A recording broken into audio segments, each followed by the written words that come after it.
Israeli Prime Minister Benjamin Netanyahu released a video message on Thursday addressed to the Iranian people, asserting that the Iran regime's axis of terror is weakening in the wake of conflicts in the Middle East.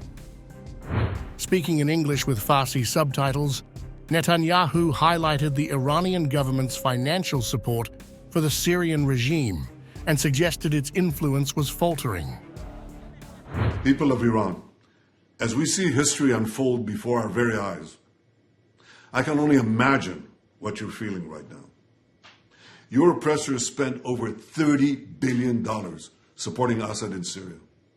Today, after only 11 days of fighting, his regime collapsed into the dust. Your oppressors spent billions supporting Hamas in Gaza. Today, their regime lies in ruins. Your oppressors spent over $20 billion supporting Hezbollah in Lebanon. In a matter of weeks, most of Hezbollah's leaders, its rockets, and thousands of its terrorists went up in smoke.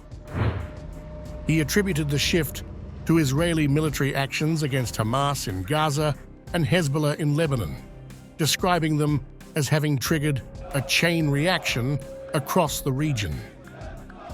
The historic events we witness today are a chain reaction to the pounding of Hamas, the decimation of Hezbollah, the targeting of Nasrallah, the blows we delivered to the Iran regime's axis of terror. And all this came, as President Trump pointed out this week, because of Israel and its fighting success. Meanwhile, Iran's supreme leader, Ayatollah Ali Khamenei, took to X to address Israel's military campaigns and Iran's involvement in Syria. In one post, Khamenei accused the Zionist regime of bombing over 300 locations in Syria and occupying parts of the country, criticizing the silence of the US and European nations. Khamenei also distanced Iran from full military responsibility in Syria, an ally of Tehran.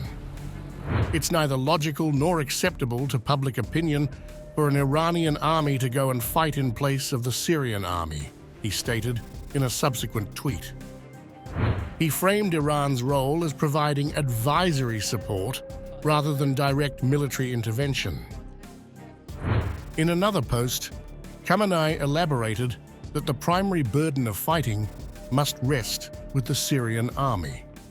He remarked, "The Basiji, voluntary forces from elsewhere, can only fight alongside the army of that country.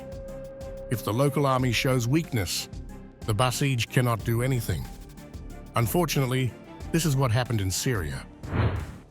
The statements reflect intensifying rhetoric between Tehran and Jerusalem as the Middle East grapples with escalating conflicts involving Israel, Hamas, and Hezbollah.